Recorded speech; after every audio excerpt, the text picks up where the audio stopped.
ನಾಳೆಯಿಂದ ರಾಜ್ಯದಲ್ಲಿ ಬಿಜೆಪಿಯ ನೇತೃತ್ವದಲ್ಲಿ ತಿರಂಗ ಯಾತ್ರೆ ಆರಂಭ ಆಗಲಿದೆ. ಆಪರೇಷನ್ ಸಿಂಧೂರ ಕಾರ್ಯಾಚರಣೆಯ ಯಶಸ್ವಿಯ ಹಿನ್ನೆಲೆಯಲ್ಲಿ ಅದನ್ನು ಜನಸಾಮಾನ್ಯರಿಗೆ ಮುಟ್ಟಿಸುವ ಸಲುವಾಗಿ ಬಿಜೆಪಿಯವರು ನಾಳೆಯಿಂದ ತಿರಂಗ ಯಾತ್ರೆಯನ್ನು ಕೈಗೊಂಡಿದ್ದಾರೆ.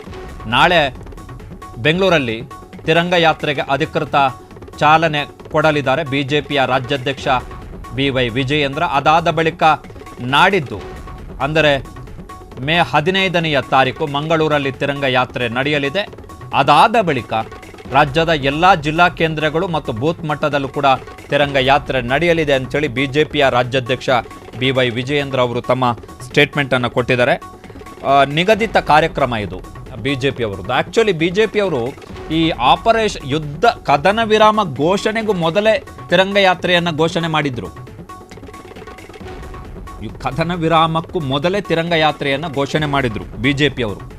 ಎಲ್ಲೆಲ್ಲೂ ಕೂಡ ನಾವು ಸಂಚಾರ ಮಾಡಿ ನಮ್ಮ ಸೈನಿಕರಿಗೆ ಶಕ್ತಿ ಧೈರ್ಯವನ್ನು ನಾವು ತುಂಬಬೇಕು ಅಂತೇಳಿ ಇವರು ತಿರಂಗ ಯಾತ್ರೆಯನ್ನು ಘೋಷಣೆ ಮಾಡಿದ್ರು. ಇವರು ತಿರಂಗ ಯಾತ್ರೆ ಸ್ಟಾರ್ಟ್ ಮಾಡುವ ದಿನವೇ ಭಾರತ ಪಾಕಿಸ್ತಾನದ ಜೊತೆಗೆ ಕದನ ವಿರಾಮ ಘೋಷಣೆಯ ತೀರ್ಮಾನ ಆಯಿತು. ಸೊ ತಿರಂಗ ಯಾತ್ರೆ ಅಲ್ಲಿಗೆ ಸ್ಟಾಪ್ ಆಯಿತು. ಈಗ ತಿರಂಗ ಯಾತ್ರೆಗೆ ಹೊಸ ಕಂಟೆಕ್ಸ್ಟ್ ಏನು ಅಂತ ಹೇಳಿದ್ರೆ ಆಪರೇಷನ್ ಸಿಂಧೂರ ಯಶಸ್ವಿ ಆಗಿದೆ ಅಂಥೇಳಿ.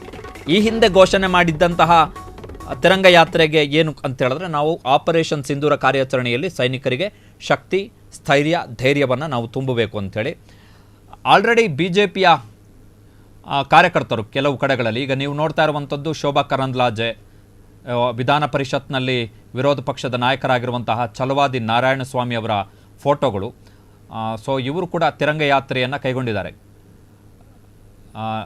ನಿಮ್ಮೊಂದಿಗಿದ್ದೇವೆ ನಾವು ಅಂತೇಳಿ ವಾಕ್ ಟು ನೇಷನ್, ದೇಶಕ್ಕಾಗಿ ವಾಕ್ ಫಾರ್ ನೇಷನ್, ದೇಶಕ್ಕಾಗಿ ನಡಿಗೆ ಎನ್ನುವಂತಹ ಘೋಷಣೆಯ ಅಡಿಯಲ್ಲಿ ತಿರಂಗ ಯಾತ್ರೆಯನ್ನು ಆಲ್ರೆಡಿ ಕೈಗೊಂಡಿದ್ದಾರೆ.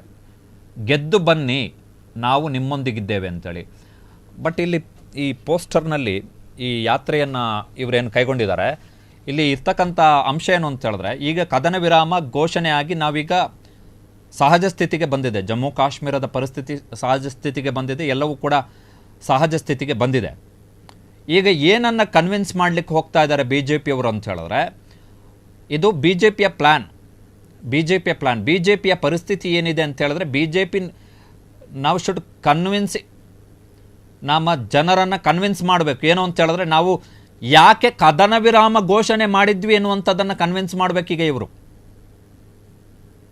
ಆಪರೇಷನ್ ಸಿಂಧೂರ ಯಶಸ್ವಿ ಆಗಿದೆ ಎನ್ನುವಂಥದ್ದು ಎಲ್ರಿಗೂ ಗೊತ್ತು, ಇಡೀ ದೇಶದ ಜನಕ್ಕೆ ಗೊತ್ತು. ನಮ್ಮ ಸೈನಿಕರ ಶಕ್ತಿ ಶೌರ್ಯ ಸ್ಥೈರ್ಯ ಧೈರ್ಯ ನಮ್ಮ ಮಿಲಿಟರಿ ಶಕ್ತಿ ಎಲ್ಲರಿಗೂ ಕೂಡ ಗೊತ್ತು. ಯಾವ ಭಾರತೀಯನೂ ಕೂಡ ನಮ್ಮ ಸೇನೆಯ ಶಕ್ತಿ ಶೌರ್ಯ ಧೈರ್ಯ ಸ್ಥೈರ್ಯದ ಮೇಲೆ ಯಾರಿಗೂ ಕೂಡ ಸಂಶಯಗಳಿಲ್ಲ.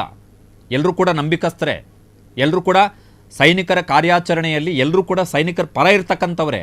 ಆದರೆ ಪ್ರಶ್ನೆ ಏನು ಅಂತ ಹೇಳಿದ್ರೆ ಪಾಕಿಸ್ತಾನವನ್ನು ನಾವು ಚಿಂದಿ ಚಿತ್ರಾನ್ನ ಮಾಡುವ ಹಂತಕ್ಕೆ ಬಂದು ಕೊನೆಯ ಕ್ಷಣದಲ್ಲಿ ಇನ್ನೇನು ಮ್ಯಾಚ್ ವಿನ್ ಆಗುತ್ತೆ ಅನ್ನುವಷ್ಟೊತ್ತಿಗೆ ನೀವು ಯಾಕೆ ಡ್ರಾ ಮಾಡ್ಕೊಬಿಟ್ರಿ ಅಂಥೇಳಿ ಪ್ರಶ್ನೆ ಅಷ್ಟೇ. ಅದಕ್ಕೆ ಉತ್ತರವನ್ನು ಕೊಡಬೇಕೀಗ.